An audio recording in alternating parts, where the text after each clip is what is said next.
if the U.S. is going to have weapons and they're going to send them, they might as well send them to the good guys once in a while.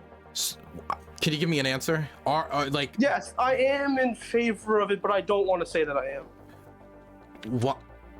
Why don't you want to say that you are? Because I'm not happy about it. So you wanted to, you've been wanting to talk to me for a while. Like every once in a while, every other stream, you'll be in my chat, like saying, "Hey, I want to talk to you about Ukraine." So here you are. You want to talk to me about Ukraine? You said you had some misgivings about aiding Ukraine and their struggle against the invasion. So just introduce yourself and yeah, just explain it. Explain yourself. Yeah. My issue is I guess you could. The starting point I have is that the war is happening, and Ukraine is. I defend Ukraine's right to defend itself, and it will seek weapons from whoever it wants. But I think that we shouldn't just assume. I think there's no reason to assume that any aid the U.S. gives Ukraine is done in the best interests of the Ukrainian people. This is obvious because the U.S. supports, regimes that commit war crimes all over the world. So the only reason the U.S. is supporting Ukraine is because it's in its geopolitical interests. So we have to understand where this conflict lies in the broader U.S., in the broader situation. So I'm not so much against sending weapons to Ukraine right now, as I want to have, I don't want to just uncritically follow the State Department line. So your main concern is about the intentions of the United States. Well, and the effects that the weapons sending, that the long-term negative effects of sending the weapons. Okay, so let me get a few things out of the way quickly. First off, under UN rules, what we're doing in sending aid is completely illegal. It clearly states, I think it was either the UN Charter or some international law document, that it is legal for nations to send weapons to a nation that has been invaded. It doesn't matter exactly what the intentions are. You could be sending them weapons because you like the color of their flag. It could be for a silly reason. If a nation is being invaded by an aggressor, and Russia has committed the crime of aggression, they've broken international law through this invasion, it is illegal for us to send them weapons. Now, your problem is with intent. So I'm just going to bring up a different scenario. What do you think was the intention behind the United States sending weapons and aid to the Soviet Union before we entered the war in World War II? Do you think it was a good intent, or do you think there was possibly some negative intentions there? Well, that's a good example. I think because we were giving weapons to a murderous regime, a regime which had engaged in ethnic cleansing. It had killed political dissidents. Stalin, we were giving it to Joseph Stalin, and there was even a decent chance they'd probably, once the war was over, use some of that equipment to commit horrible atrocities. But because it was against Nazi Germany, which we saw as a bigger evil, fighting against their crime of aggression, we basically made the moral calculus, which I thought was correct, that sending these weapons to the Soviet Union is helping deal with a bigger evil. Now, our intention in sending the Soviet Union weapons could have just been, Joseph Stalin has a nice mustache, let's send them weapons. What I care about is that the weapons went to the struggle against what was the greatest evil of the 20th century, in my opinion.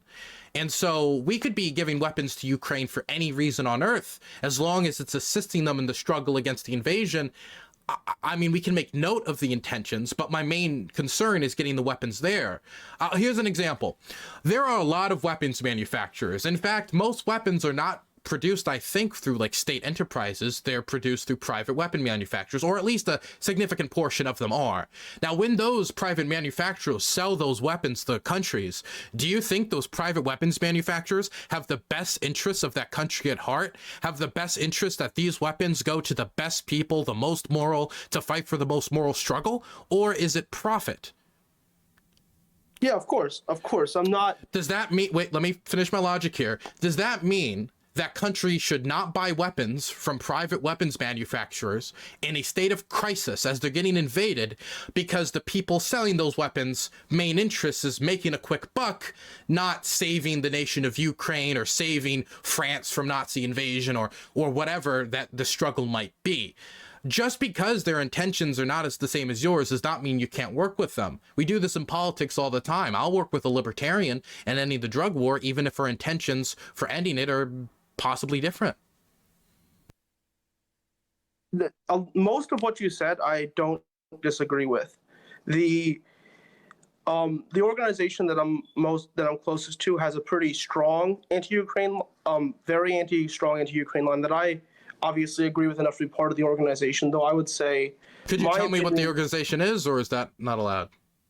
Yeah, Marxist Unity Group. I'm not speaking on behalf of them, and gotcha. I don't represent them in any way. So I don't want to. If I say anything stupid, it's on me, okay. Not them. Gotcha. Okay, you were saying. I'm just quoting from their here's what it says in our in the document, in the perspectives document. The United States and NATO's proxy war in Ukraine, which I think it is a proxy war because we are sending weapons without making them pay for it, is some of the weapons we're sending that they're not paying for, but a lot of it's also through the Lend-Lease Act, which means they are going to have to pay for it. Oh, okay. Well, I think that the U.S. is back. Congress voted on the Lend-Lease Act, so that was also congressionally approved. Yeah. That's actually comes up. Of a decades-long project of encircling Russia and to eliminate it as a military threat on the road to eliminating China as a military threat, and the U.S. is actively trying to move Ukraine into its sphere of influence, while Russia is trying to move it into its sphere of influence. So it's a conflict between two sides that both have interest in the country. So that is where I think we have to be very careful about escalation in the long term and finding a peaceful solution to the war that won't just kick the can down the road for 10 years. Personally, I wouldn't really want to say this, but since Elon Musk is giving out stupid ideas, I think Ukraine might instead of having Ukraine join NATO, it could join up some kind of neutrality bloc with Turkey as a regional power to guarantee its independence instead.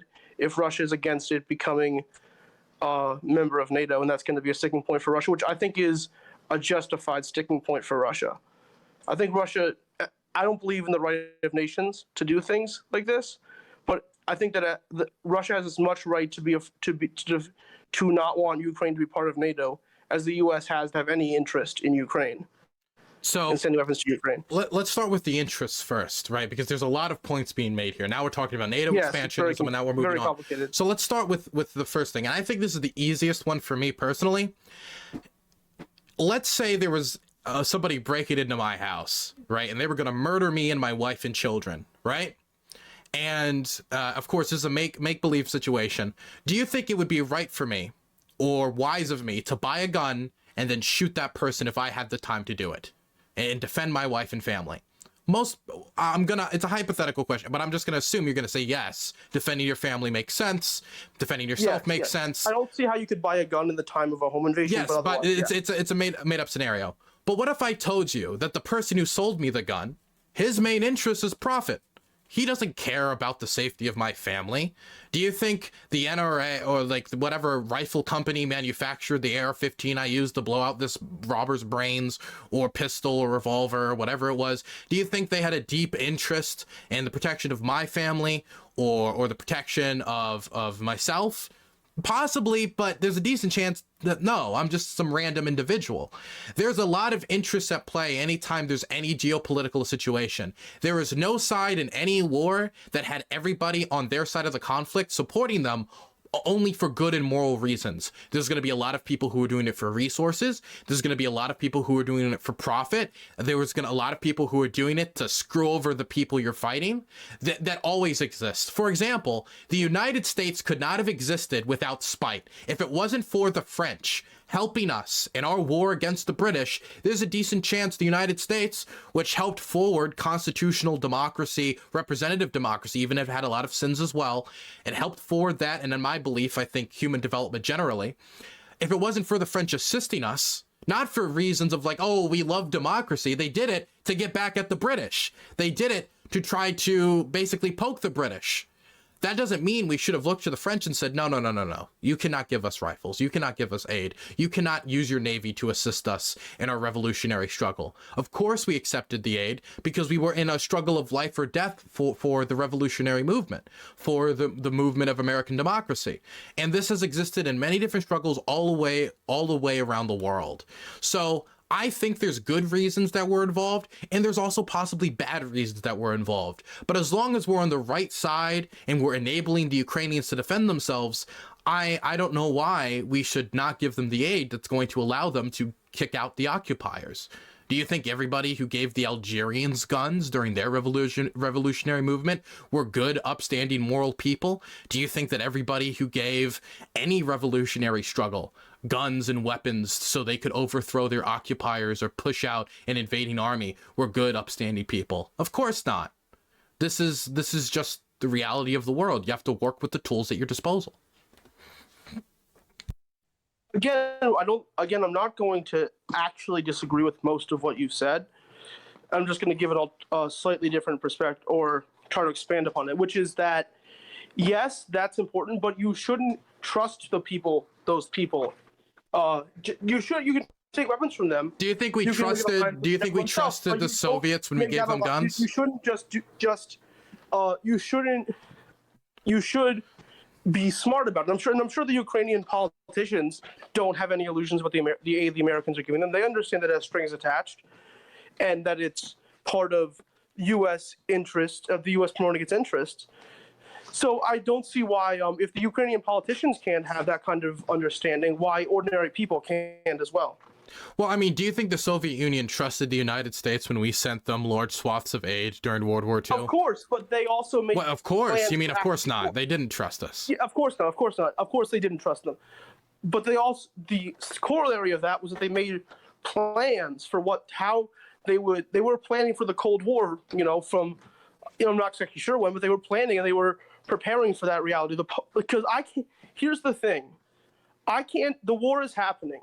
I can't change that, right? You can't, no. I'm interested in what the world will be like after the war, and what people, with my kind of beliefs will do in the post-war world. Not the war is, as far as I can, the war will end when the Russians leave. But you're advocating for us to stop sending aid to Ukraine.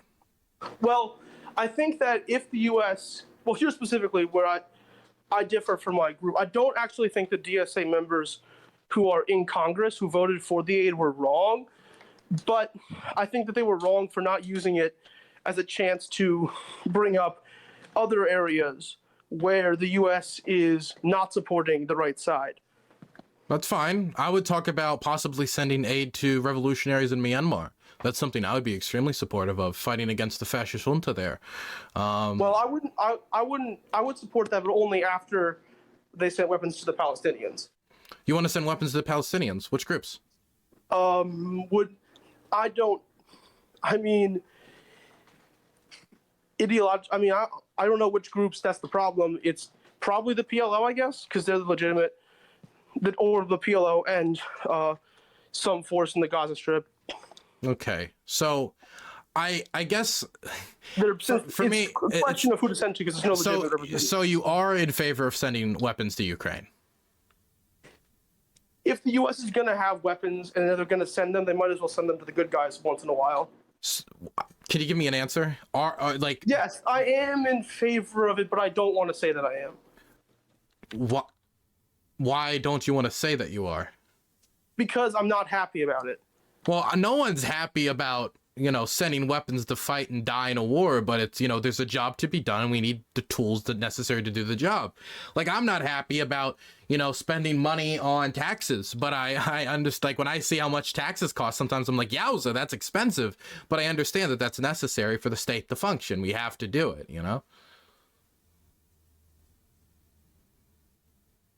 I think that it's, well, here's the thing. I think the other problem I have is that right now, you have the far right claiming the anti-war space almost exclusively, and there's no real mass level left-wing, even not necessarily against Ukraine, but any attempt to articulate an alternative to the State Department line on the left. The only people who have even if it ends up with supporting Ukraine, we shouldn't just be uncritically repeating. You're doing original reporting, so that's different. But most Americans support Ukraine because the TV tells them to.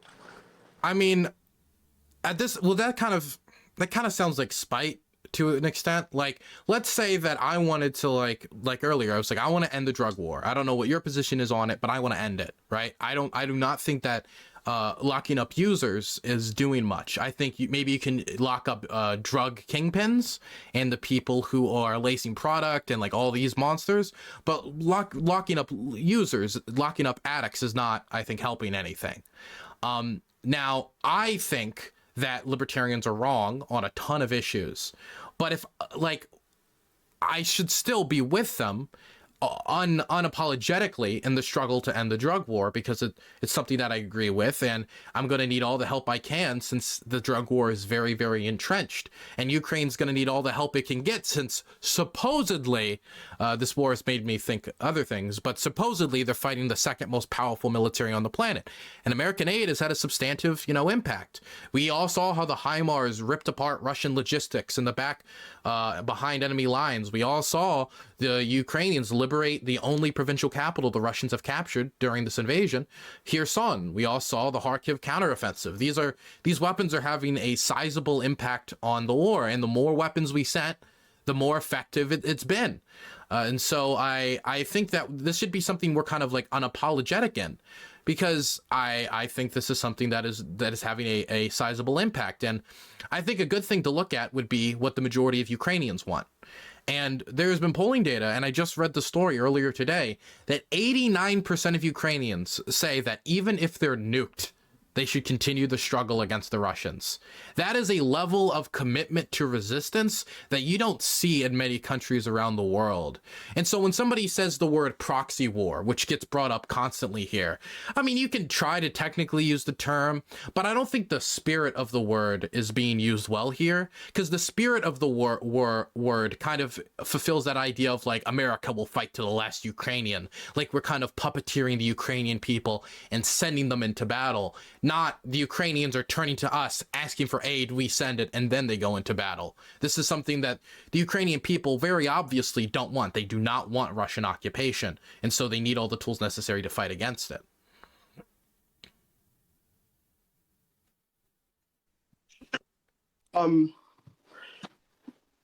That's why I mean,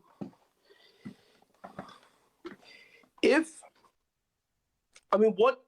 Then can I ask you a question? Since no, you're not allowed. No, of course, yeah, sure. Yeah. What do you think?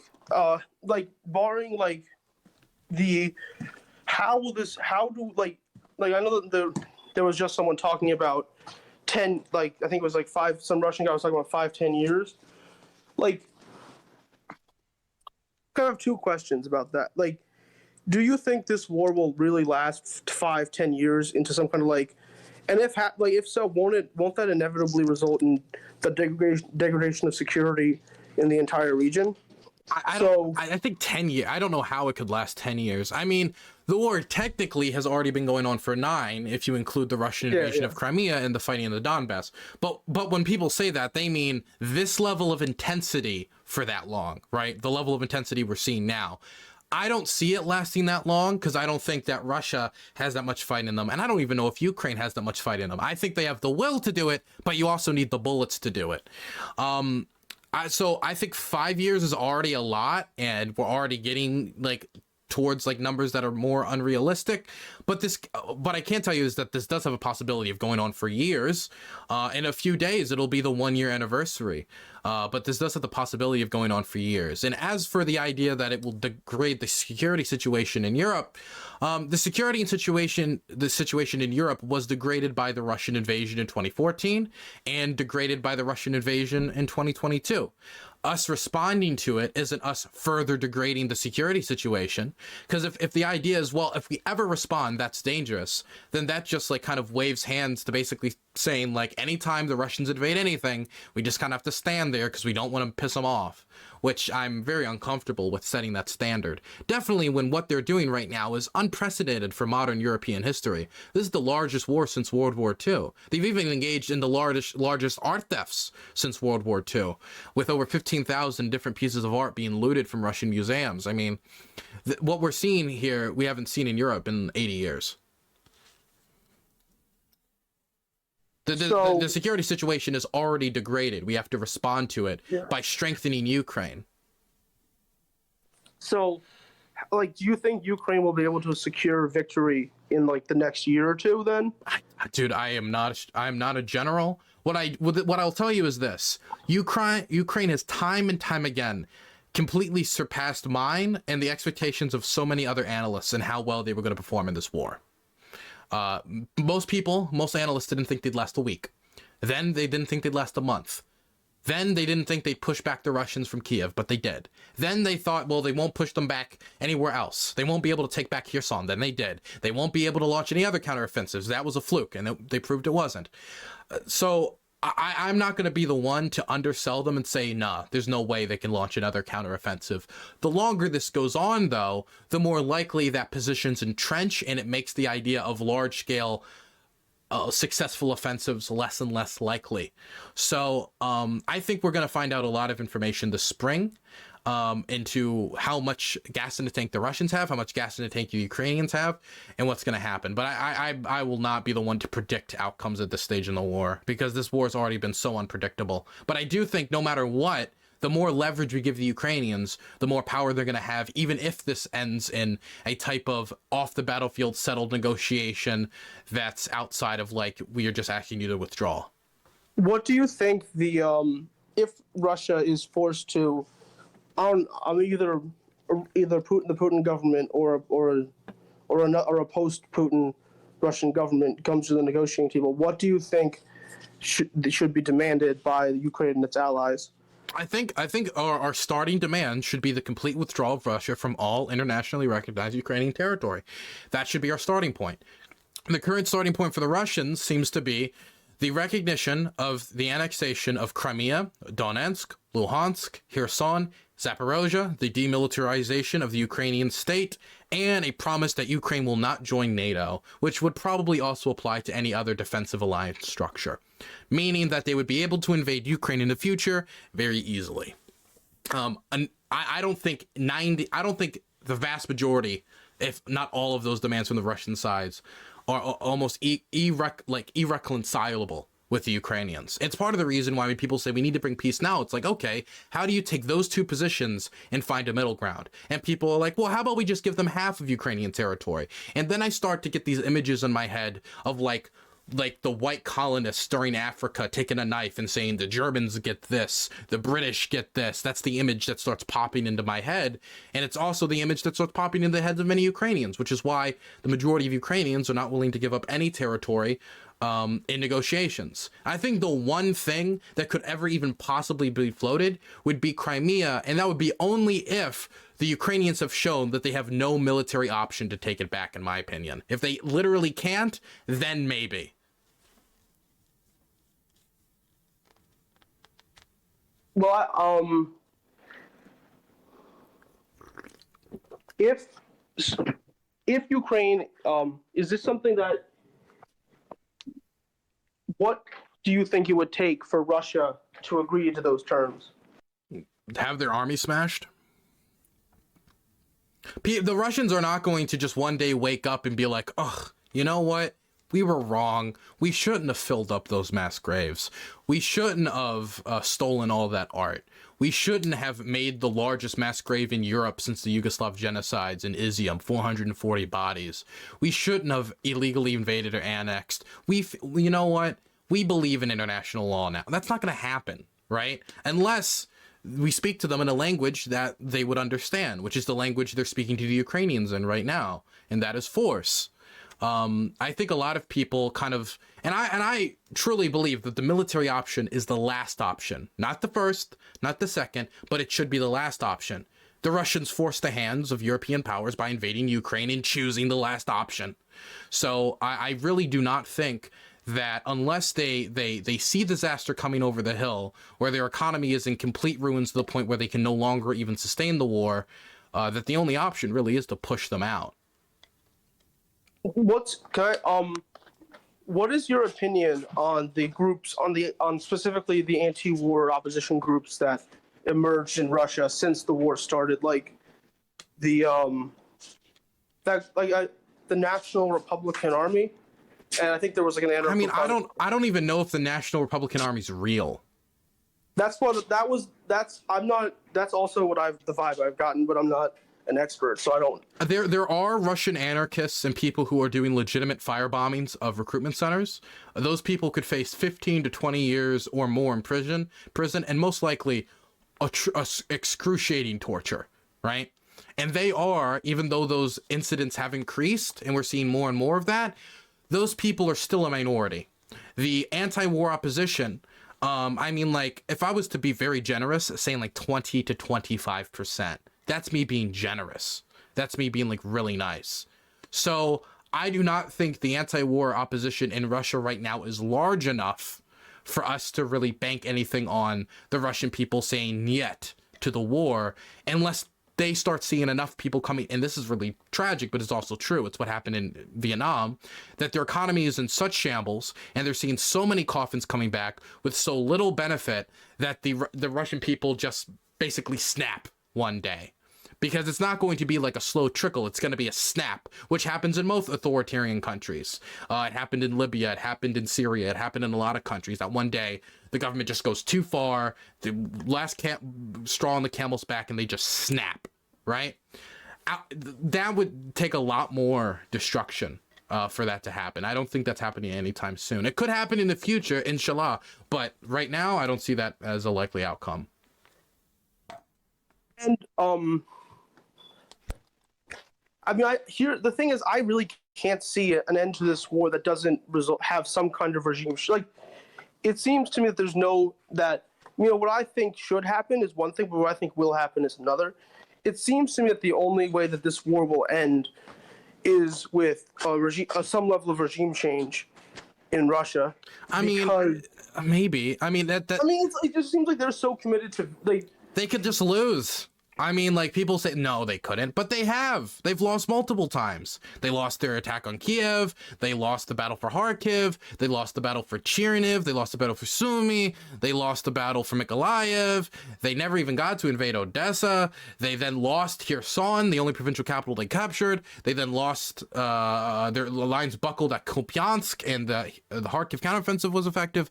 So, I mean, again, like, I don't know if we were able to give the Ukrainians what was necessary to win. I think the main weakness for the Ukrainians is Western political will to continue to support them.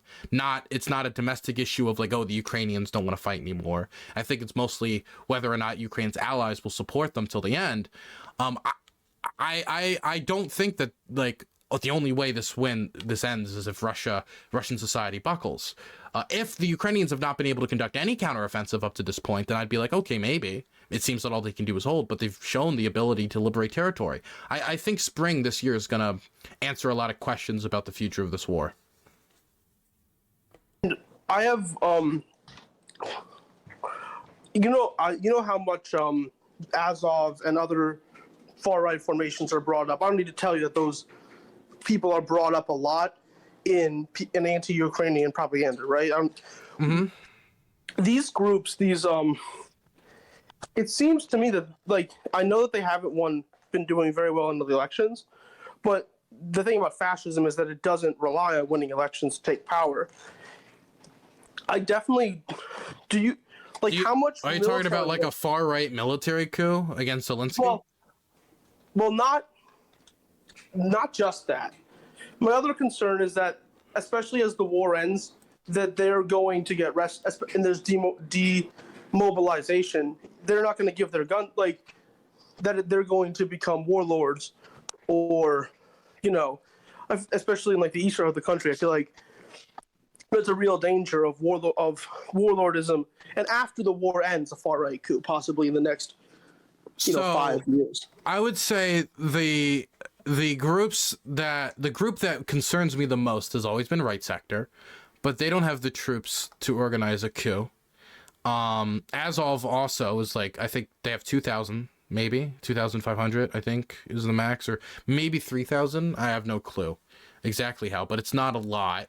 And the Ukrainian military is the size of like 800,000 right now, or like 700,000. Like, what percentage of the regular Ukrainian military are sympathizers? I met a Nazi.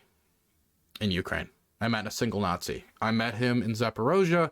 He had an SS symbol. He had the whole shebang. He was a Nazi, just straight up. He had a right sector tattoo on his neck. It has that weird, like, 2 AKs and the shield or whatever. I met a few other people who were right-wing. I don't know if that means they were Nazis, but they were right-wing. I do not believe there is enough sympathy in the military or in general Ukrainian society for a far-right neo-Nazi coup. To me, I just don't see it as possible. Not to mention, Zelensky is very popular, and so he would have to do something pretty crazy, I think, to be in a position where anybody even thought that he was weak enough to do a coup. Or that the democratic society in Ukraine was weak enough to do a coup. So there would have to be a lot that would have to happen. Right sector would need to get a lot bigger. A lot of these far-right formations that have more far-right people in them would need to get a lot bigger. They need to get more ideologically singular, like not welcoming in non-far-right members or having very few of them, making sure that they had some ideological purity. And they would need to see Zelensky have his popularity plummet, and in his place have their popularity skyrocket. And I don't really see any kind of scenario where that plays out outside of the scenario where maybe Zelensky is like, okay, I will give Russia everything they want. Then they would basically turn to Ukrainian society and say, look, Zelensky, who ran on a pro-peace platform, failed to win the war. This moderate centrism is not the way. We must go hard, Banderite, far right. This is the way of the future. Like, that's the one scenario in my head where I think people might be like, well, it looks like the moderates failed. Time to go to the extremists for liberation. That's the one scenario where it's possibly possible, but also there could just be other factions if there was a coup that could overthrow the government. Oligarchs are actually the group that scare me the most on doing some sort of coup. Like, I mean, let's say Zelensky pursued like went really hard into anti-corruption stuff. Some oligarchs doing like a businessman's coup, like they tried to do it to FDR during the New Deal. That's the thing that actually would scare me more than a right-wing coup. My question about this was just something that doesn't get. Besides the far right, are there any other I specifically heard an interview with an anarchist group that formed a territorial defense unit. That could be like, what they said is that could be like 6 people with rifles. It's usually, the anarchist groups are usually like 50 to like 100 people. There's like a few of them. I've also seen like queer people who like were very open about like queer ideology and be like, I'm queer, I'm open, and involved in combating the invaders. There's the thing is with Ukrainian society is that all of Ukrainian society is engaged in resistance against the invasion. There are far left people in the Ukrainian military. I've met them. There are far right people in the Ukrainian military. I've met them. There's also everything in between who are fighting in the Ukrainian military. It'd be like if we got invaded. If we got invaded, you're going to see everyone serving in the American military or militias or whatever is necessary to push out the invaders. And so the reason why there is such a there's a far right contingent in the Ukrainian military is because Ukraine got desperate, grabbed anybody who was willing to pick up a rifle and threw them at the Russians. Yeah, I understand. And yeah, I'm sure that in the US and also the far right, I think in any society puts a premium on being paramilitary. If you understand, like even in the US, like there's we have a neo-Nazi problem in our military. There was actually a neo-Nazi terror attack planned in 2018 that was sabotaged by the FBI, where this guy was going to give coordinates to the Taliban to kill American soldiers. I heard about that. So what do you think? If the US, I think the US. Once the war is over, Burns is what kind of Ukraine will be like rebuilt? Bankrupt man. Oh God, that's a difficult question, and that's the thing that of course concerns me. First off, there's no scenario in my mind of a Ukraine that could be built post-war that would be worse than Russian-occupied Ukraine. And that's starting point for me, because Russian occupied Ukraine means no opportunity for democracy, means the Ukrainian people being denied what the vast majority of them want, which is European integration, the development of their civil institutions and civil structures that prosecute corruption. They want a development that is completely different than what Vladimir Putin is offering. They want to value their national identity and not have it denied by people like Dmitry Medvedev, who said that Ukraineness is a disease of the mind. Alderg, thank you so much for the Prime being sub for 11 months. Appreciate that. But in my mind, what I would want, and this is the scenario I want to play out, is Ukraine wins the war. They continue to go after corruption, as we've seen some signals of happening in Ukrainian society right now, in order to join the European Union. I don't think they've done enough yet. I think they need to do a lot more, and I think they need to be aggressive on this in order for them to meet European Union regulations. If Ukraine is to join the EU, they have to meet different standards on regulation, on human rights, on a bunch of different issues that I think will really help Ukrainian society, Ukrainian minorities, LGBT people. That's just going to be generally good for Ukrainian society. Then there's the idea of them possibly joining NATO. I don't know if they join NATO. You can't have territorial disputes in order if you're going to join NATO, and obviously it's a hot button issue right now. But if they were to join NATO, it's something that the majority of Ukrainians want. I think it's 84% of Ukrainians want to join NATO, which, I mean, it's kind of like obvious why the majority of Ukrainians want to join NATO. But they should join some defensive structure that means that if they get invaded again, other countries will directly get involved in the war, i.e. Russia invades Ukraine, American troops in Ukraine. That's what I want, because that's I think I said earlier that my kind of stupid idea was Turkey being the guarantee of Ukrainian independence. I do not trust Turkey to do that at all whatsoever in the slightest way imaginable. I do not trust the Turkish government. They're against Russia. It depends when they're against Russia, because they're hedging their bets. They're hedging their bets. They're tightrope walking. They're in NATO, but also they support Ukraine, but they're not going to send any weapons to Ukraine. Like I don't trust Turkey to do this. I don't trust Turkey or Erdogan to do this whatsoever, because I could very easily see Erdogan basically negotiating away Ukrainian territory very easily, because he's a very cynical man. And I don't think he fundamentally cares about Ukrainian society developing towards democracy. I don't think Erdogan values democracy whatsoever. You can see it from his persecution of the press. Well, I don't think any nation state values democracy. What do you mean? Like, as in the nation state inherently, or the people working within it? The ruling clique. I don't think the ruling clique in any country right now values democracy. I don't think that's necessarily true. I think that's being exaggerating. I think human beings are complicated. I think there's people in positions of power who only care about power and influence, and I think there's people in positions of power who generally do care. It depends on the individual. I've met enough politicians it can be hit or miss. To put it another way, I think that the interlocking systems of power politics make it impossible for a nation state to genuinely defend democracy in other countries. Do you think that right now Ukrainians are fighting in part to defend their democracy? Because I do, from my conversations with them. I won't say what I think. I don't have any way of really gauging that, so I won't say. But I don't want to. I have no way of knowing what Ukrainians are fighting for. But you can look up polling data if you want. Yeah, and polling data isn't really the most, like, it's not super accurate, because it's like everything is shaped by the larger forces. So do you never look at polling data ever? Because I think it's useful, but it's not like their polling data is, the people's opinions are shaped by the media and the. Well, yes. Like, they're not making informed decisions. They're making about big issues because they're too focused on. If we use that as logic, then I could say that, well, you don't have any real opinions because your opinions are just influenced by the books you've read or the articles you've seen or the organizations you're a part of.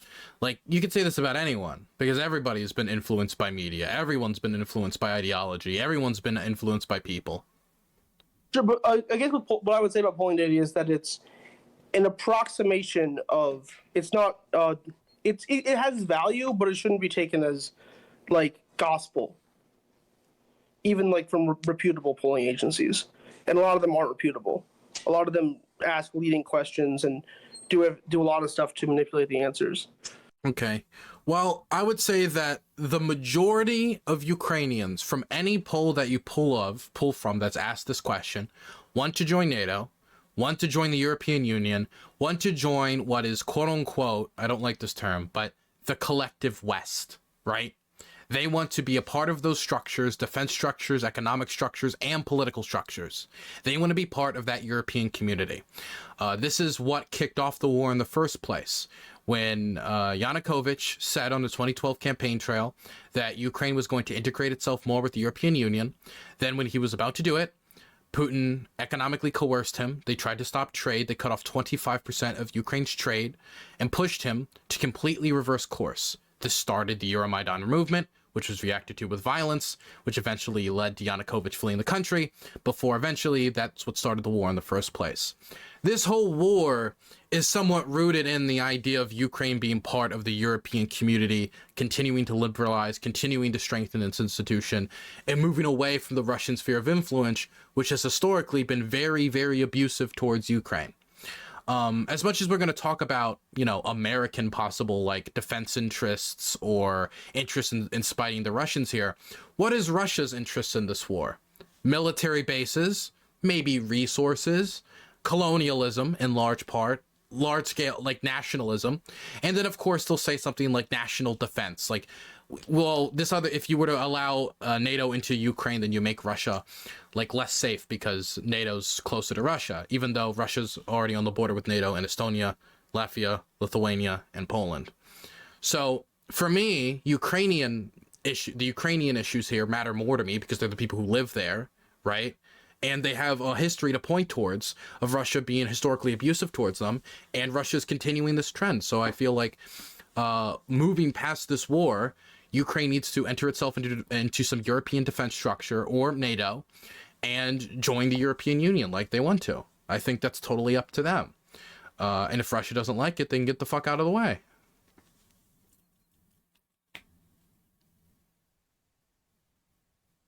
Do you think it would be appropriate for us to tell the Cubans that they weren't allowed to join an economic structure with China? No. How is that any different than what the Russians are doing to Ukraine right now? Well, the difference is that with there was at least some, there was at least a faction of Ukrainian society that was against this, and I'm not sure what percentage they were of the population, but they from their perspective, it does seem like there was a coup against their leadership, and I can understand. I have sympathy for this, like in the broadest possible sense. I do have sympathies not for the Russian government, but for the separatist movements that sprung up. It seems like they had a legitimate democratic grievance that was ignored. Wait, how do you know that? Because there were large protests organized by people. I'm not, I guess the Party of Regions and the Anti-Maidan movement. Mm-hmm. There isn't polling data, but when you have mass demonstrations. You said you didn't look at polling data, or you don't like polling data is like a resource, but you don't trust it. So I was just curious as to how you knew that. There were mass demonstrations that had thousands to millions of people. I mean, they can't all have been Russian spies. No, well, I mean, a certain percentage of them was. Like, we know that the government hired Tatushki, which are gangsters, to like go beat up Euromaidan protesters. We know that. There's a record of it. And we know, of course, about the Berkut and stuff like that. And we do know that people were bussed. But there was certainly people in Ukraine who did not want to join. Wait, can I ask you a question? Yeah. Did the Maidan do any of that to bolster its numbers? I don't know about Tatushki. I mean, I know that they were violent at times, but I don't know if they ever hired gangsters. If they did, I would love for you to bring that to my attention. I mean, I don't know. Did they bust people in? At least? Maybe. I'm actually not familiar with it, because when I say bust people in, I mean bust people in from Russia. And I don't know any instance of people being bussed in from foreign countries in Ukraine. I do know of instances of foreigners going to Ukraine to cover the protests or support the protests, but I don't know of any bussing in from across the border, which has been accused in the Euromaidan stuff. Well, the CIA, if it was involved, wouldn't have done anything that crude. But what in the leadership of the protests, were there people who were trained in like American political schools and like National Endowment for Democracy? Did that kind of stuff play a role? Why would I care if they were trained? Why would I care if somebody went to America? Possibly, I wouldn't really care either way.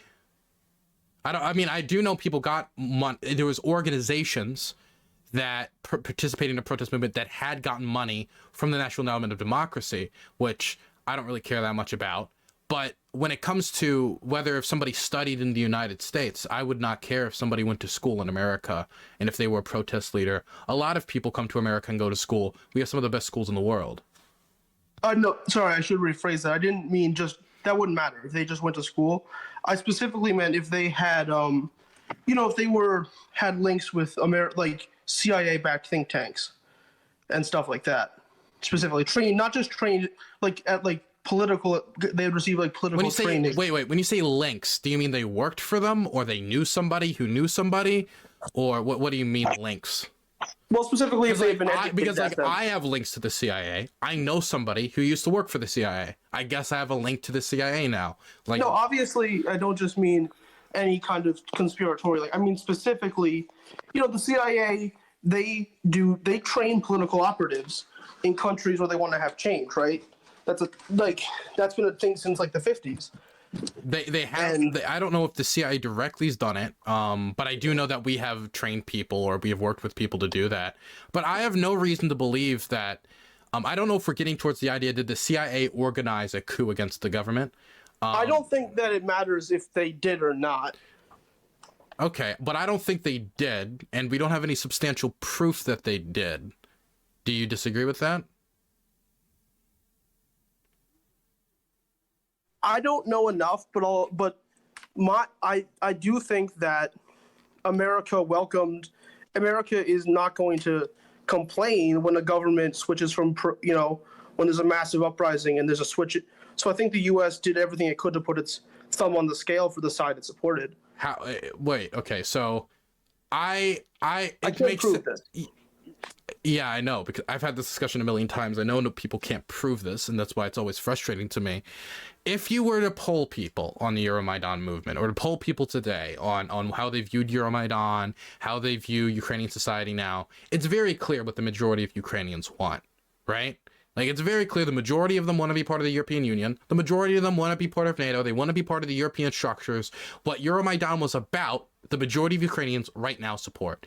And at the time, the majority of Ukrainians supported it because that was part of the reason Yanukovych got elected, because he ran on a platform of integrating with the European Union. He went on his word, reversed on his word, and that's what started the protest movement. So I have good reason to believe that the majority of Ukrainians were opposed to him withdrawing his support from that and saying, never mind, we're going to do this thing with the with the Eurasian Economic Union instead, which they were like, I don't want to go fucking work in Kazakhstan. I want to work in Belgium. And so people went on the street and they protested. The government responded violently by beating them with metal poles, throwing flash grenades at them that were covered in nuts and bolts that exploded and cut them up. They killed some people, and that caused the protest movement to get even bigger. Everything that happened in Euromaidan, would have happened with or without the United States involvement, in my belief. That's what I believe, at least. And I have no reason to believe that the United States was substantially involved in organizing it. In fact, we gave many of the protest leaders advice that they went against in calls with American officials. It has been, I don't know if you know about that one call that everybody talks about all the time. People's like, oh, this is them talking about installing people that weren't installed.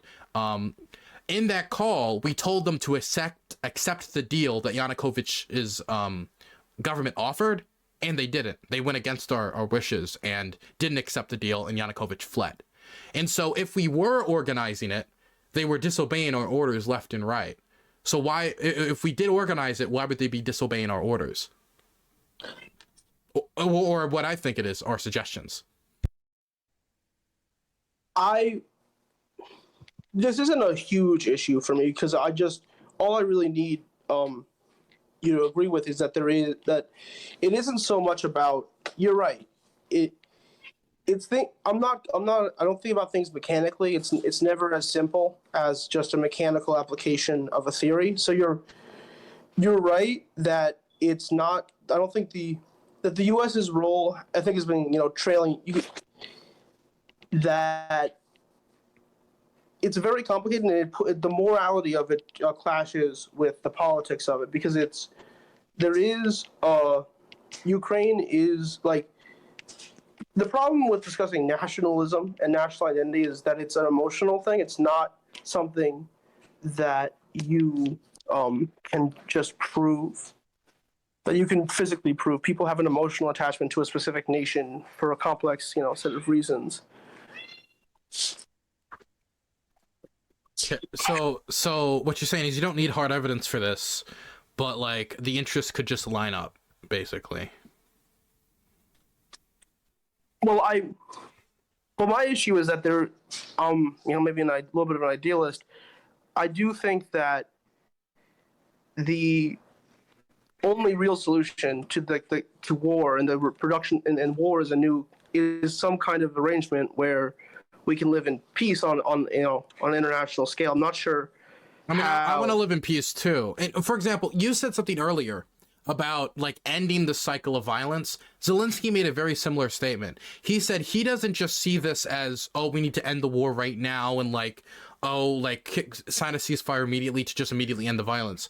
His goal is to end the cycle of violence and oppression that Russia has historically had with Ukraine, with hundreds upon hundreds of years of occupation and abuses and the banning of their culture and language and how they've been treated historically and the mass starvation and like all the things that Ukraine's faced. They want to end that cycle of violence with this war. And the only way to do that, in his mind, is to win the war, join security structures, and join the larger European community, because that's the only way that Russia's not going to invade them, is if they're united. Just like that's the only way Estonia, Latvia, and Lithuania won't be invaded by the Russians. Same thing with Moldova, which we just heard the story break today from the Moldovan government saying that the Russians were organizing a coup where they were going to use attacks on government buildings and hostages in order to overthrow the government. That's something that Moldova would like to avoid as well, and that's why they have joined EU candidate status. And so I think that the only way Ukraine gets this goal is if it keeps the path, wins the war, and then joins the wider European community. Like, you say, like, it wants to join a neutral bent or like a neutral bloc or something. How would that work? Because somebody needs to stand with them, or then we're right back to square one, and we're just giving the Russians time to lick their wounds and attack them again. Which is why all these other powers joined NATO, is because they knew that one day Russia would be back, and when Russia's back, they're gonna start their shit again. And so we need to, and that's why all these nations ran to join NATO. People sometimes see it like NATO like engaged in this campaign of expansion, when I mean it did expand, but it was at the behest of the countries asking to join NATO.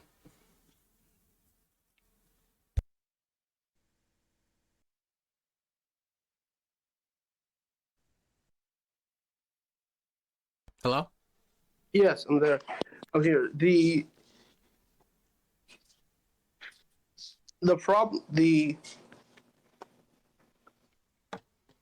problem I have is that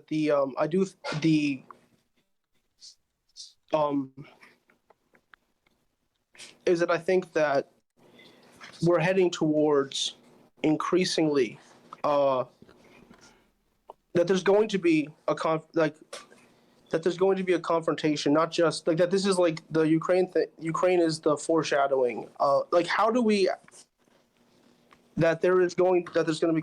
It seems like we're at the beginning of a period where like build up towards World War III, possibly with China as well. And I'm not sure how people can how we can find a way towards creating peaceful structures.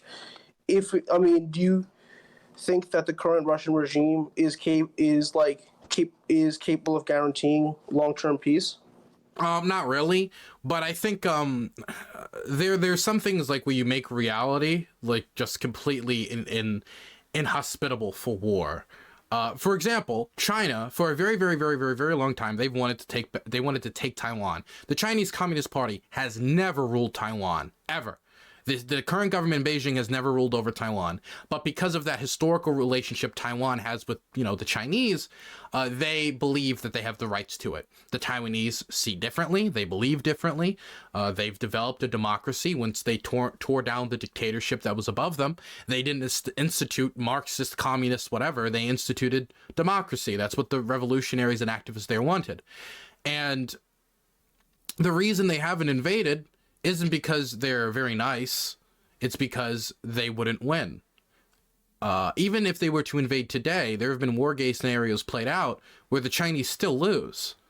And so for all of the chest pounding, the reason why we don't have a war on the Taiwanese peninsula, on the Chinese peninsula, is because there's no victory to be had on their side, and they would be the ones to initiate such a war. Maybe 10, 20 years from now, that'll be different. And that's why I think we need to prepare Taiwan or find some settlement that will have it so that Chinese troops are not occupying Taipei. That is what has stopped a war from happening. It's the same reason why World War III never happened between the Soviet Union and the United States. It's because we all had nukes, and we all knew that if we went throwing nukes around, we would all die, and it would be really tragic, and the negatives outweighed the benefits. And so I believe in basically in Ukraine and Taiwan and in basically any country where somebody wants to start an offensive war, we should make it so the incentives are pushing them towards peace less than war, either through defensive structures, through economic globalization, making it so your economy will go through the ringer if they end up invading. Any number one of these mechanisms. I don't have the exact mechanism I would want in every single instance, but when it comes to Taiwan, I want it to be so that the Chinese know if they do invade Taiwan, it would be extremely costly, and possibly they wouldn't win, and could possibly even have the support of the United States and Japan, and maybe even an Asian alliance structure. So something that used to be completely unacceptable to the Chinese government becomes acceptable because they don't really have a choice. That's what I think would motivate like nation states and powers not to invade. That's also why I want stronger international institutions, stronger international law, and that's why I'm a big globalist, is because I think that these institutions could also work in creating disincentives from war and incentives for peace. So that's how you would do it as far as the United States' adversaries. But how do you prevent the warmongering element of the American ruling class from starting a war? Since we're both American citizens, how can we articulate an alternative foreign policy to either something like Trump, who would start a war because he's idiotic, or a more or something more closer to Hillary Clinton style foreign policy, which is going to produce war? First, we elect John Bolton as king. Okay, that's the first thing we do. No, I think that a lot of it has to do with making sure that the United States political establishment doesn't get just like a carte blanche of, hey, we support Ukraine, therefore we support any war anywhere, right? Like how we're just getting bomb crazy. I think that's something we need to definitely make sure we do, that we oppose what's going on in Yemen and we support what aid to Ukraine. And I think that's something that the American left and activists should be working hard on. But I also think that these international institutions should hold the United States as accountable as any other country if we were to start going off doing wars of aggression, if we were to try to invade, say, Iran or something. That I think the international community, we would want sanctions and we would want repercussions for that. The difficulty with that is that the United States is also the center of much of the world's global capital. So it's very difficult to sanction the United States, because if you sanction the United States, there's a decent chance it's actually just going to be worse for you economically than it is the United States, because we're very, very powerful economically. So that's the difficulty I find when trying to have other nations hold the United States accountable. But I would like to see that happen more. Maybe that's through emboldening Europe and making them more influential, so there's another power structure that can check the United States. Maybe that is strengthening the international institutions, joining the International Criminal Court, which is something that I want to do. Repeal the Hague Invasion Act. These are a few of the steps forward I would like to see to move in that direction where the United States could even be held to account. Because you cannot be a globalist if you just believe in globalism for everyone else, but America's special, and so not globalism for us.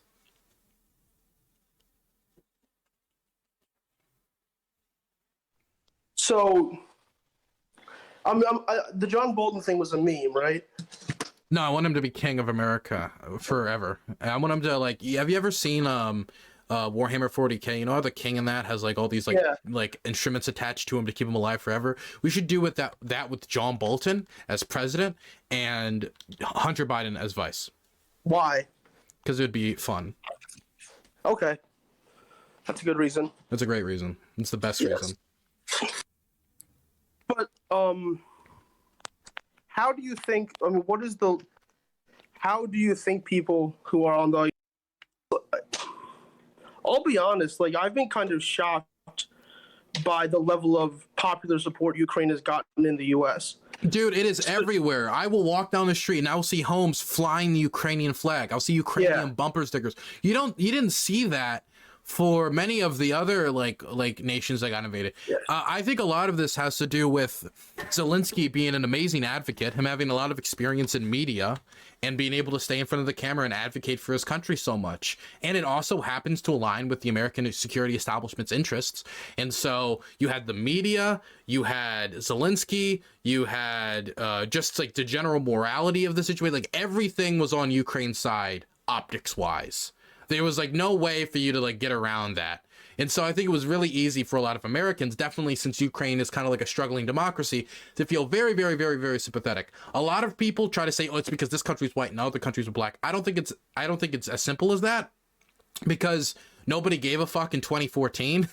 Nobody said anything really for like the last 8 years. So I do think that there's something that's changed. Whether it was that Russia passed a red line, Zelensky's a great advocate, Ukraine's just really good optics wise, just the general just like scale of this bringing a lot more attention to it. I think it's a lot of factors that have made it so people care a lot about Ukraine in this instance. Yeah, I mean, I agree with you. It's interesting to me that it's I've seen it in like both politically liberal-ish and politically conservative areas. It does, so it's crossing all these boundaries. It's, how do you think? By the way, can I ask you a question? I've been reading this. Let me read this. Those on the left who back arms shipments and line up behind the American proxy are social imperialists. Are you a social? You said you would support aid to Ukraine. The organization you're a part of says you're a social imperialist. I think specifically that would refer to elected officials who vote. And I'm not. I mean, I wouldn't say that seems. It doesn't say.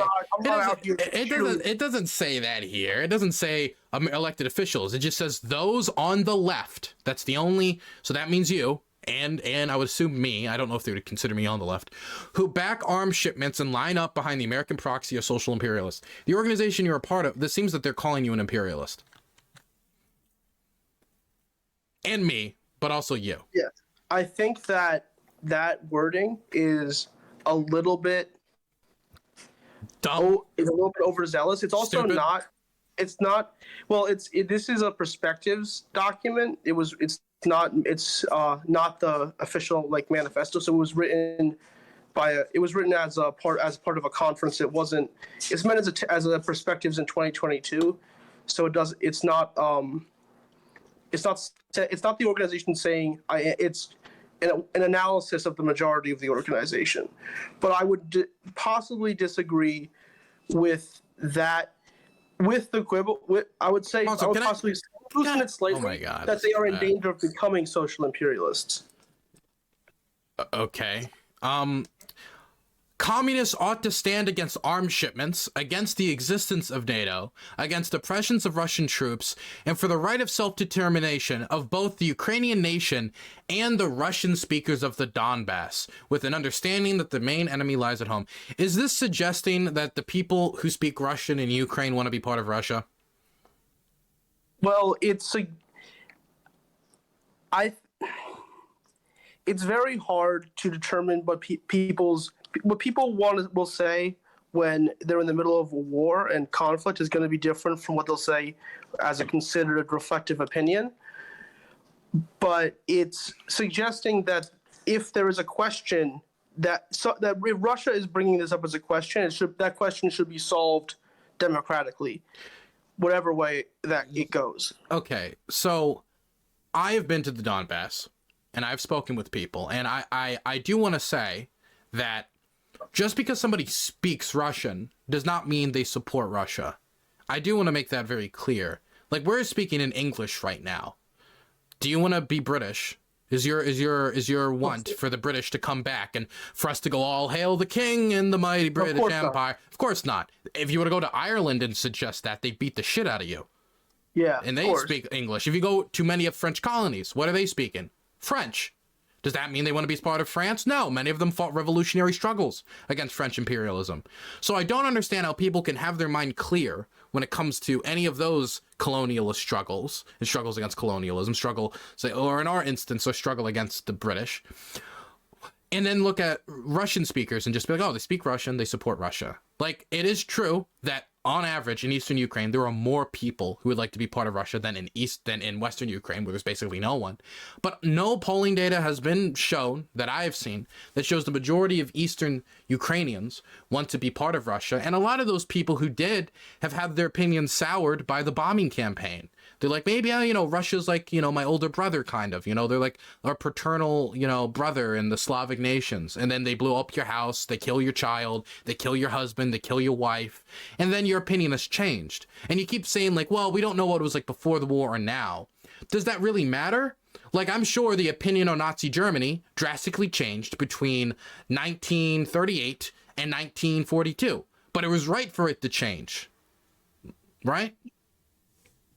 Yeah, I understand. I don't think that the people who wrote that assume that all Russian speakers are pro-Russian or are pro the Russian state. It's talking about this in the language around it is kind of difficult because you're dealing with nationality, language, and ethnicity. Right? These are three very, especially in a war zone, are three very emotionally and politically fraught concepts. So if I'm afraid of using a language that will be offensive to one community or another. But if I were to be very crude about it, I would say that there's probably two separate national ethnic groups that speak Russian. There's a pro-Ukrainian national ethnic group and a smaller I think I find it hard to believe that the people in Crimea and in the Donbass are, even if you want to say they're subject to Russian propaganda, are not at this point after 8 years, pro-Russia to some extent. I mean, there are people in those areas that are pro-Russia, but when we talk about the Donbass, even before the war, like the polling data didn't reflect that. And there's polling data of at least the unoccupied Donbass. It's difficult to poll between the polling lines of showing that the majority of people don't support Russian occupation. There was never any data that suggested the majority of the people in the Donbass supported being occupied by Russia. But I guess what really bothers me here is that it almost feels like a justification. Like, this is like the Russians had a good point here. Like, when it came to the Donbass, they were right. That's what it sounds like. Well, not the Don. If I understand it correctly, the Donbass refers to a large province of Ukraine. It refers to two areas. It refers to Donetsk and Luhansk. Within Donetsk and Luhansk, there were two smaller pro-Russian enclave states established that were like one third of Donetsk and 1/3 of Luhansk has been occupied for about 8 years. What is your opinion of before they were annexed to Russia of the governments of those two regions? I mean, the governments, they were more sympathetic to Russia. That's definitely true. But that doesn't mean that they were necessarily wanting to be part of Russia. In fact, tons of people fled as the Russian occupiers came because they were terrified of torture, of being murdered, of just disappearing, which happened. A lot of people disappeared. A lot of people were tortured by the militias, the far-right militias that the Russians armed, and many of the proxy groups that the Russians supported. I meant the People's Republic governments, the LPR and the DNPR. Were those just Russian sponsored warlords or Yeah, Russian I mean puppets? they were mostly led by like FSB agents. I mean, Igor Girkin, who was like the defense minister for the Donetsk People's Republic, was literally a former FSB agent, and he talked in detail publicly about how, for example, the annexation of Crimea was they went in unmarked, which is illegal, but they went in unannounced, denying they were doing it the whole time. Then they basically held politicians at gunpoint and forced them to dissolve the government. And then they brought about a new government, and then the annexation started.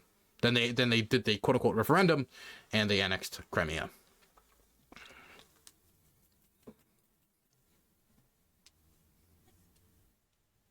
So, in your opinion, how should those, what do you think, should there, so do you think that those two governments, will have to just completely capitulate as part of post the war? Yes. Do you think that those governments I don't think they should exist.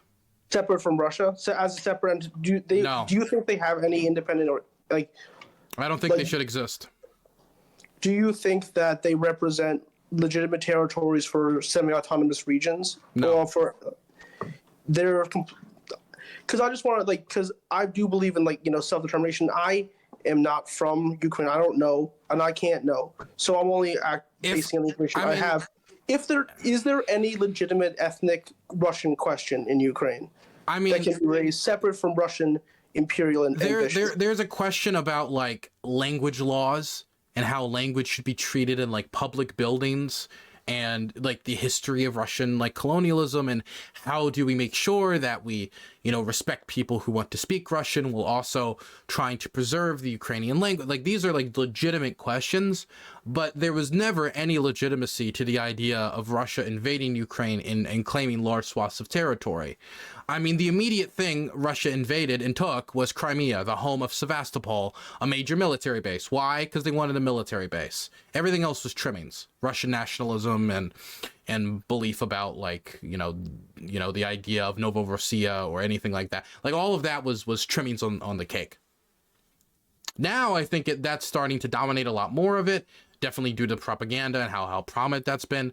But I don't think there's really much definitely when we're talking about the Donbass, I don't think there's any legitimacy to the idea of setting up like a separate states and countries. I've seen no data to reflect that the majority of anyone really wants a separate nation state of the Donbass or Luhansk and Donetsk, separate from Ukraine and Russia. I think it purely sustains itself with Russia supporting it. Like without that, it would not exist. What should happen to the people who headed up those governments? I don't know what should happen to them. It depends on what they did. If they managed torture or they did anything illegal, then obviously they should go before a judge and they should be sentenced for their crimes. A lot of them have been involved in torture. A lot of them have been involved in murder. A lot of them have been involved in political detainment. A lot of them have been involved in just straight up treason. And for those people, I mean, maybe you could find a way to find some settlement where people who committed the act of treason could get, a get out of jail free card. But I don't think that should happen at all for the people who committed torture or anything like that. They should be behind bars.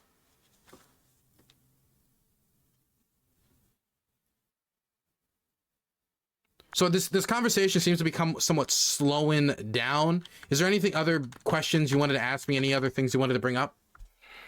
Yeah, I think that this was I think a good conversation. It was productive. But unless there's anything else, thank you for your time. Yeah, I guess, the last thing I'll just say is, you do not need to trust the United States to understand that Ukraine's in an extremely desperate position here, and they're fighting a war of national survival. And just like it was perfectly, I think, reasonable for the United States to send the Soviet Union weapons to fight against the Nazi invasion, I think it's perfectly reasonable for the United States to send Ukraine weapons in order to defend against the Russist invasion. And so I am very supportive of Ukraine, and I could not find anybody who supports Russia. That doesn't mean they don't exist. It's just the ones that are left are very, very embarrassed by it.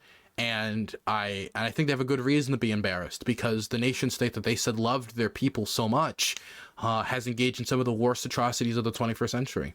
And I think it's very hard to argue to people that somebody loves you. It's almost like an abusive spouse, you know, a battered wife. It almost sounds like the people who still support Russia.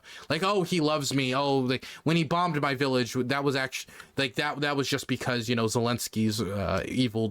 It's sad to almost listen to. But I hope that you continue to support AntiUkraine, and I hope that you convince these schmucks to support them as well, because I doubt you will.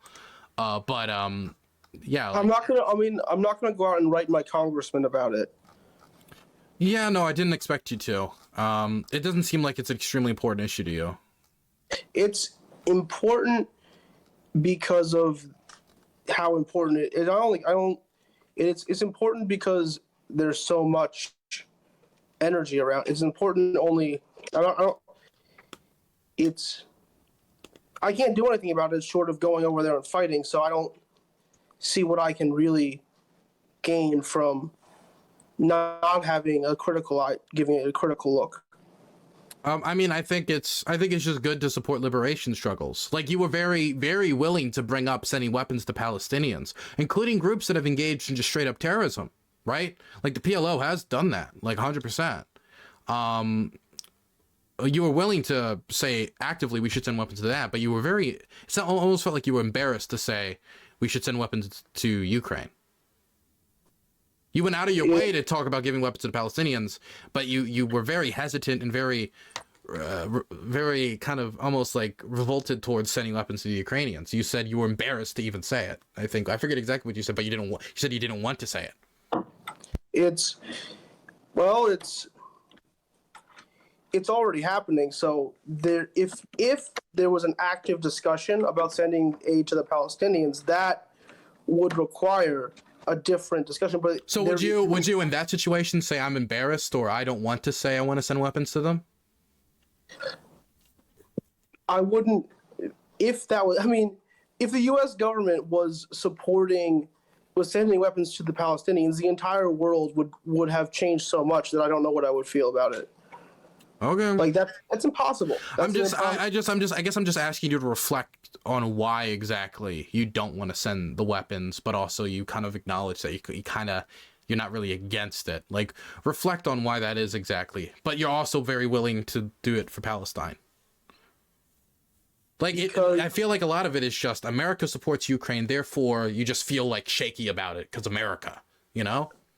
True. I mean, sure. I'm not even going to say that that's not true. That's not the only reason. I think that I think that I'm skeptical about also the discourse that the U.S. government is using, how the U.S. is using the Ukraine in terms of its own propaganda discourse. You're concerned in how it's using it, like, in what way? Well, I mean, this is something that's going to sound pretty silly, but I think that I definitely think that if the Ukrainians had lost it back in 2014, the way that the way that the pro-Ukrainian sentiment had built, it definitely would have resulted in some kind of nationalist backlash here that's not necessarily like fascist, but like possibly proto-fascist. Through, you know, I think that it's an attempt to. I think that there is it's hard to say that's an attempt exactly. There is people in the U.S., leaders in the U.S. are using Ukraine to kind of heal the partisan division post-Trump, or at least they want to get all American. They're trying to like the. It's hard to say exactly who, but like, you know, the deep state. For lack of a better term, is it good for us to be partisan? It's not. It depends on how this kind of national sentiment is utilized. It's something that's hard to talk about because it's predicting the future, and that's always difficult. I'm very scared of partisan divides because I'm scared of bombings and shootings and assassinations, and I don't like political instability. Yeah, So, I definitely think that. Yeah. Why would it be bad for there to be partisan unity on a good thing like sending aid to Ukraine? If it was if you were to see the sentiment on Yemen, like there's actually a lot more divide on supporting Saudi Arabia and Yemen than there is in supporting Ukraine on this issue. There's actually a lot more resistance on continuing to support the Saudis in Yemen. Both not like it's not as high profile of an issue, but both when it comes to what the public believes and what elected politicians believe. And so maybe you could have a fear that this unity could spread out to every single foreign policy issue, but I am not going to be the one to complain when American politicians have the correct position on foreign policy. Well, I think that you're right. It can be, but here's where I would say it can be dangerous. It can be used to create political depth charges where people can be, they can be suckered in on this good issue, and then they can be morally and by like the powers that be. You can use the fact that you voted for Ukraine to pressure someone to vote to support something else. I think that, and it creates, through the fact that the associations that these politicians are having with with like security state actors, it moves them into that camp in the government. How does that manifest? Well, in the future, it would manifest it already has manifested in the fact that like the squad has voted against the against defunding Israel and against other issues because they're implicated in the American security state. Well, so us sending aid to Ukraine means that it's going to be harder to vote against aid to Israel? No, the squad has voted because in general the squad doesn't have an independent foreign policy from the ruling cliques. As they're having their foreign policy dictated by the ruling clique. Even in that compromise, I think their entire ability to act as progressive politicians in the long run. I don't necessarily I don't agree with this criticism. This feels kind of like I don't want to say this feels silly, but it feels kind of silly. Like the idea that if the squad votes for Ukraine or agrees with the foreign policy establishment on this is going to be easier for the foreign policy establishment to bully them to agreeing on the other things. Couldn't you just vote for this and then vote against aid to Saudi Arabia? Well, you could, but the thing is, if you're committing to the Ukraine aspect of the U.S. foreign policy, the U.S. has a global foreign policy, right? Because we're a global superpower. So you're committing to administering loyally the entire U.S. Like the U.S. imperial state. So by us supporting Ukraine, we support the empire everywhere. We have to. No, it's not a necessary thing, but it does. It can lead you down that road in the future, and I think that also. It could very easily, if the political situation in Ukraine changes, could result in supporting something less desirable, especially after the war. I mean, like that could have been true about the French during World War II, or the French about us, or that could have been true about any war, anytime that you could support a country and then that country decides democratically to go in a direction that you really don't like. Yeah, that happens. But I mean, no matter what, there's no outcome from the Ukrainian side that is worse than Russian occupation. That's why I want to focus on what happens after the possibility of Russian occupation is no longer imminent. I think that electorally, that right now, we can't. There is too much at stake with the war in Ukraine to not have politicians support the war.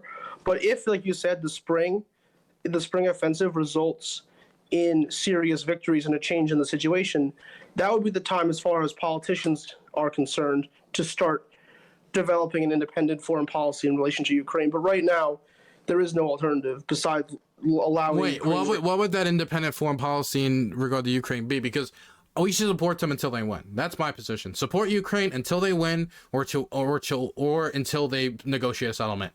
And I don't know what that would be. So it would first have to be developed in dialogue with international movements and political parties that are involved and in Ukraine, and find and it might end up being it would have to require debate and discussion, and it can't be decided by one person. Thanks for $5. It would have to be decided by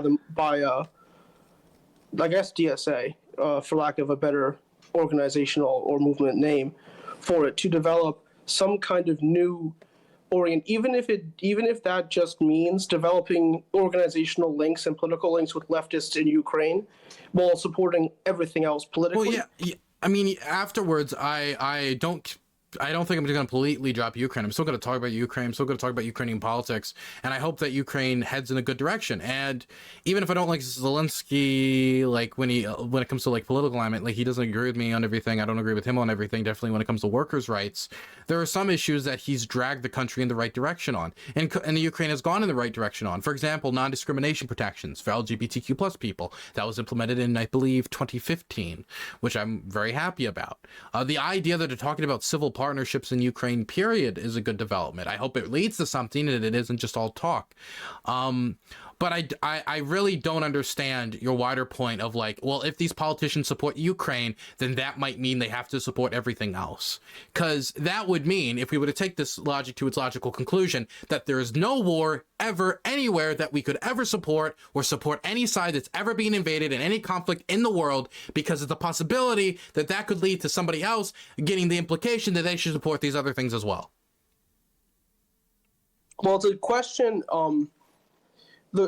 There's two separate things when I'm talking about support. On the one hand, I'm talking about what an individual private citizen has to do, and on the other hand, I'm thinking about what elected officials, what their responsibility is, given the fact that they can actually have a material impact. As a citizen, you can just be. I think you should be critical of all military spending, carte blanche. But as an elected official, where you're dealing with the actual money, I think it is justifiable that the DSA representative, members of Congress, voted for the Ukraine spending. But the problem is that they voted for it against against what the DSA organization said. And you can say that that's good and they were doing the right thing. Yeah, it's good. They were good. It was doing the right thing. And shouldn't have listened to them. Yeah, but if the DSA is going to have it doesn't matter. If the DSA is going to have a democratic charter and we have elected representatives who are supposed to be, they should either renounce their DSA membership or fight in the organization to change the position. If they're going to go against the position, are you gonna fight to change the position on this? The position in the DS. Yeah, make it so they support aid to Ukraine, military aid to Ukraine. I don't think that is. I'm not exactly sure what the current position is. It's probably more nuanced than I could do justice to right now. But I don't think that the DSA should change its position. We should. Then why should I? Okay, let me be blunt with you. If you're not going to fight to change the DSA's position on this issue, why the fuck should anybody care what the DSA thinks about this? If their position is bad, it sucks, and they don't want to send weapons to Ukraine.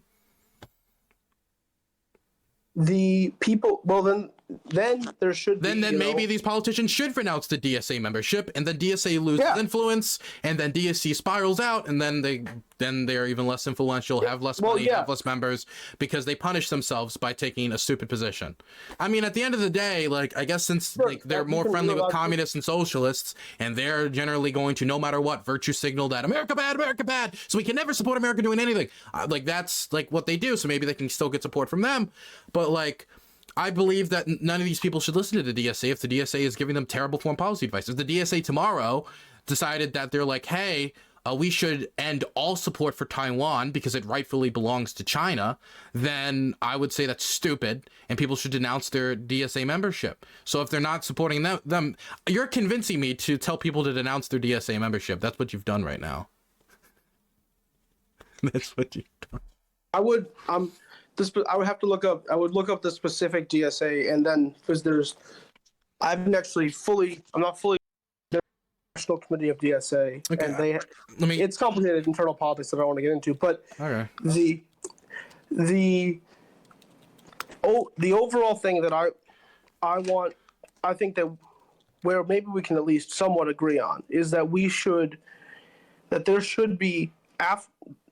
I think that the first step in forming any kind of left-wing foreign policy on Ukraine is to get in contact, have our elected representatives get in contact with left-wingers in Ukraine, and to, if it's possible, Russia would be more difficult because of the repression.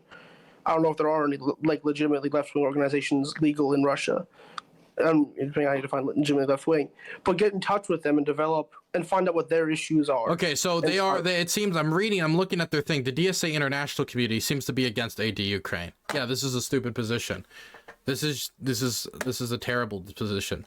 This is like fairy dust and hippy dippy nonsense. Like, oh, let's all bring us all together with hugs and flowers and cotton candy, and everybody will come to peace.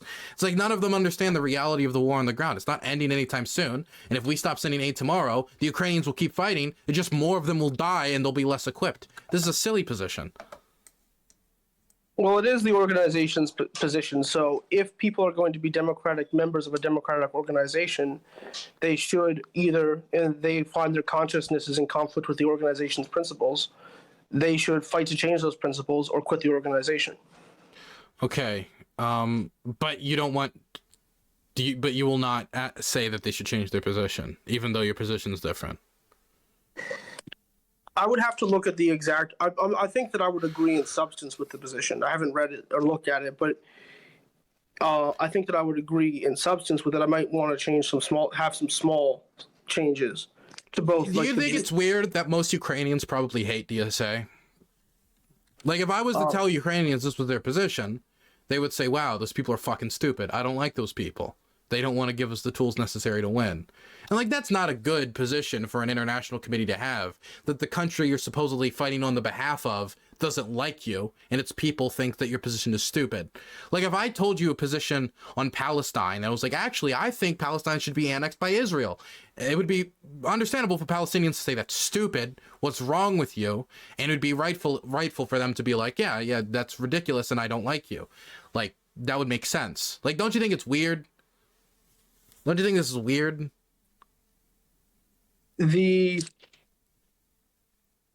It's not, well. Like if I was saying like, oh, I deeply care about Japan, and then all Japanese people looked at me and said, "Fuck you, Dylan," like that would be a pretty heavy indication of like whether my position on Japan is good or not, yeah? I don't think that left-wing organizations should ever be in the business of campaigning for arms shipments by the U.S. government. Ever. If there's moral that's a strong nuance, commitment. So we shouldn't have sent... So DSA during the 1940s should not have advocated for weapons shipment to the Soviet Union. I would say, I should have said post-World War II. Like, okay. See, World War II was the special war, where everybody just gets to send as many weapons as they want, and nothing like that could ever happen again. And so that's the special war, where that's the only war where we send weapons, and all the other wars are the bad wars. But that was the good one. Specifically, what changed after World War II was that after World War II, the U.S. took over the management of the French and British empires internationally. That's like what they're like the. That's why we got involved in Vietnam because we were taking. That's why we got involved in that's why we stopped the British from taking the Suez. We quashed the British in the Suez crisis because we were taking over the global, the Franco-British global empire. And what about the Soviets? Do you think it was okay for the Soviets to send weapons or do invasions or anything like that? Would depend on the individual. Both sides. I mean. I know more about what the U.S. did, and I can't think of any U.S. cases but we had to go through individual Soviet interventions one by one to determine. Because I think there's not many wars during the Cold War I probably support. Korea might be one, but everything else probably not.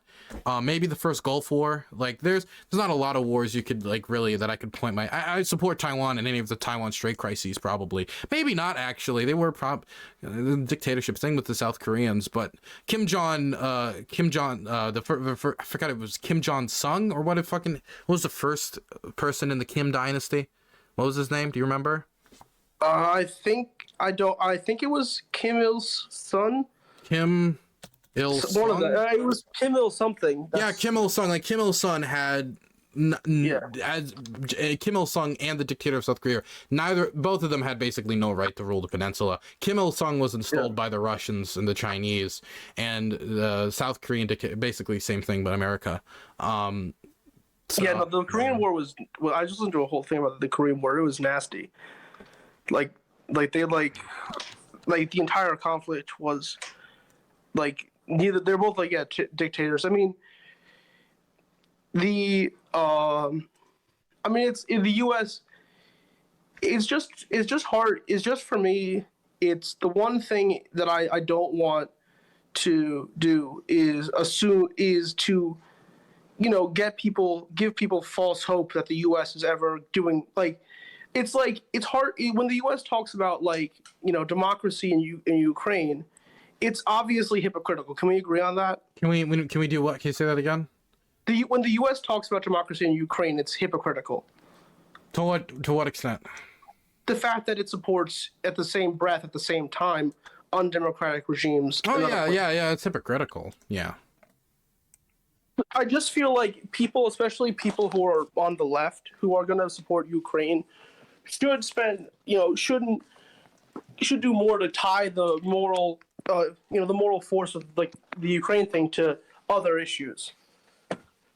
Yeah, I mean, if people to ask me, I think we should be, the weapons we're selling to the Saudis, we should instead be sending to the Ukrainians in many instances. Definitely when it comes to the air defense systems, that could be saving civilian lives.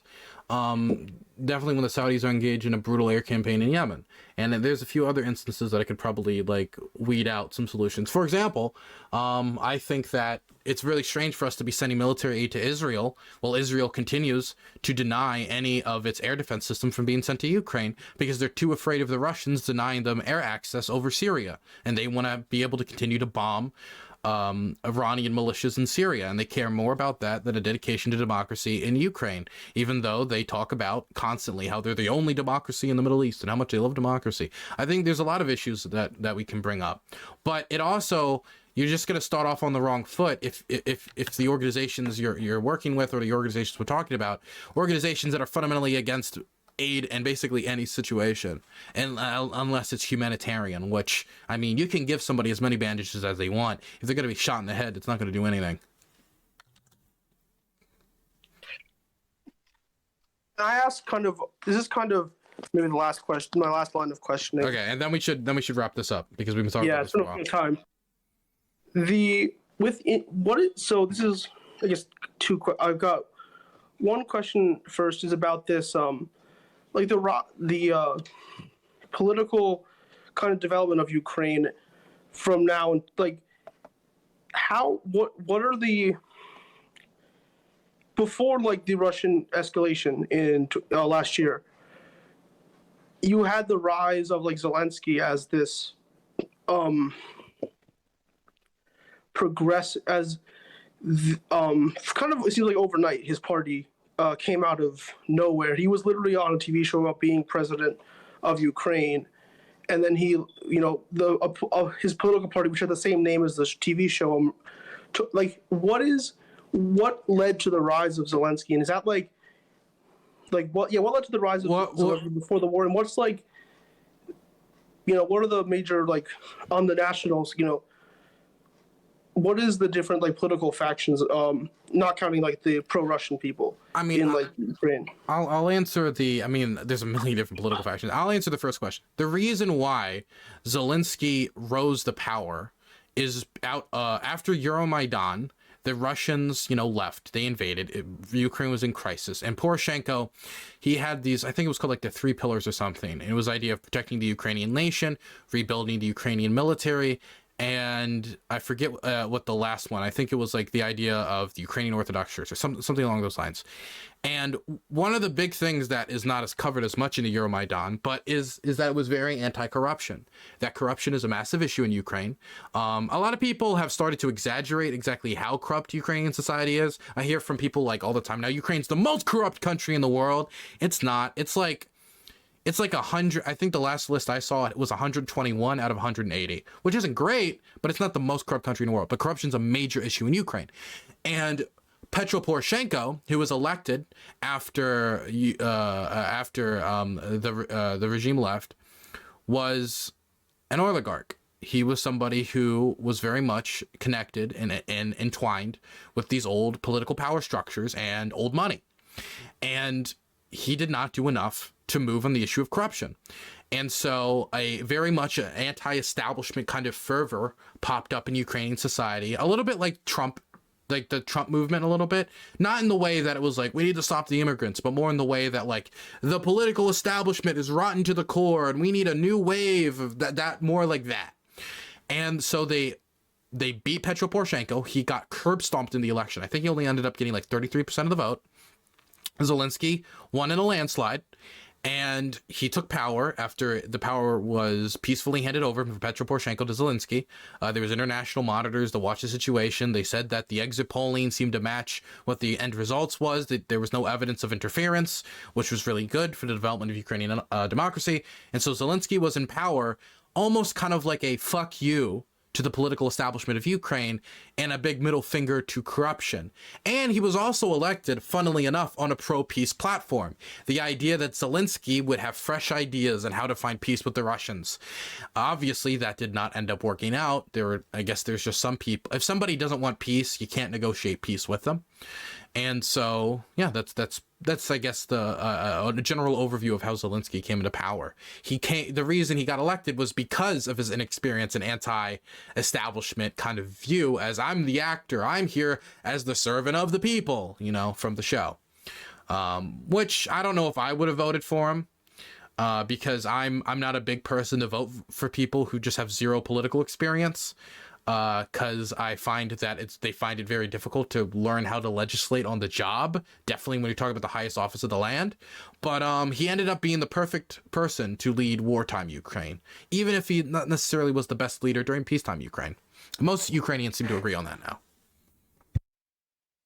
And besides his party, I know that they banned a bunch of parties for being pro-Russian. What are the other is there what are the different political, so there's oh god, I don't know the names of all the parties. There's I don't know, but so you've got this when the war ends, isn't there going to have to be some kind of reckoning with with how are you going to disarm Azov and groups like that, and also how are you going to deal with a highly militarized society where all the different political groups appear to be organized and ready? I don't know exactly. When you say deal with Azov, what's the concern? What are you scared of happening? Because there's 2,000 people, right? They're not going to take over the country. Zelensky's historically popular. I don't know what they're gonna what are they gonna do? I mean, and not to mention, Azov is kind of political gold, if I'm being completely honest with you. People in Ukraine love Azov, not because of their politics, because the political party of Azov failed miserably. It's because they see them as war heroes, right? So I don't really see anything happening to Azov, after the war.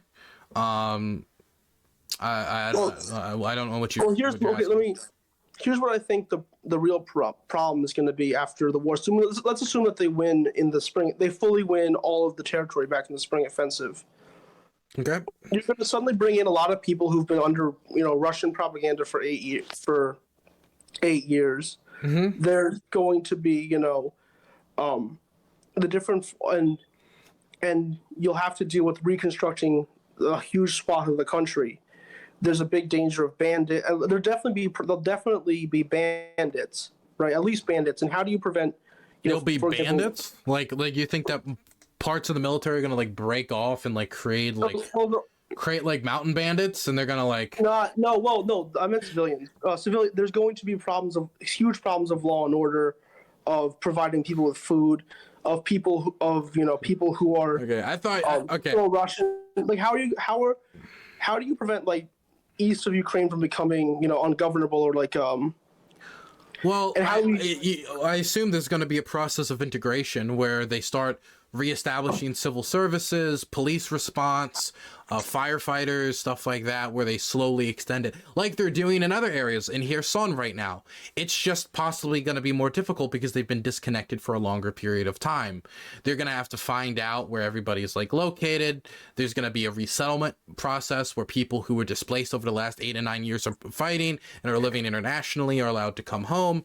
And I think as a lot of people who were displaced come home, and they have discussions with their neighbors, and that's going to have a big impact as well. Because a lot of the thing, like there are areas of the occupied territory that are very dominated by Russian sympathizers, but a lot of that is because they're living next to homes that are like empty because all their neighbors left because they were terrified of occupation. And so as those people come back, I think that's gonna help a lot as well. But when it comes to bandits, I don't know if there's going to be like bandits operating in the hills. I mean, there's going to be crime in Ukraine. There's crime right now in Ukraine. It's going to be difficult to reintegrate. Obviously, there's going to be some, like, Ukraine's economy is thrashed no matter what, and it's going to take time for that economy to recover. And with economic downturn, there is crime.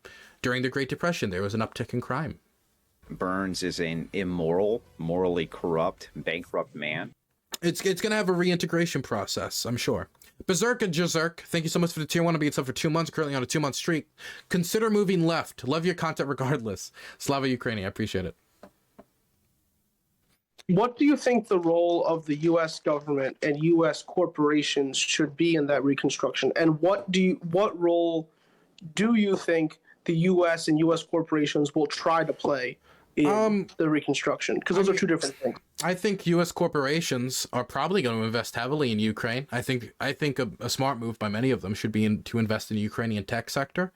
It is a country that I think could really, really, really do well in the tech sector. It has a lot of coders, a lot of people very interested in tech, and I think it could be a bastion in Europe for technological development if the investments are properly made. As for the American government, I think there can be some investments into Ukrainian infrastructure, or maybe hospitals, stuff like that. But I think our main role is going to be assisting them in defending themselves, but also making sure that they fulfill the anti-corruption requirements of joining the European Union. But that's going to be the European Union mostly doing that. If they want to join it, they're going to have to do it. And I hope the Zelensky's government is aggressive enough to do it. Okay. That I think that I hope that we can at least both agree that we want the best for the people. We can have differences of opinions, but we do both want what's best for ordinary people at the end of the day. Honestly, I'm happy to answer your question. I don't know who you are, so I don't know your intentions, but I'll assume you have good intentions. Yeah, I mean, I wanna see the Ukrainians win as fast and as soon as possible, because I don't like my getting shot at or getting blown up, and I don't like my friends having that happen to them either. And the sooner they win, the sooner this can be over. All right. Always good to end on a note of agreement. Awesome. You have a good one, okay? Bye-bye. Have a good one. That was an interesting and very long discussion. Oh my goodness.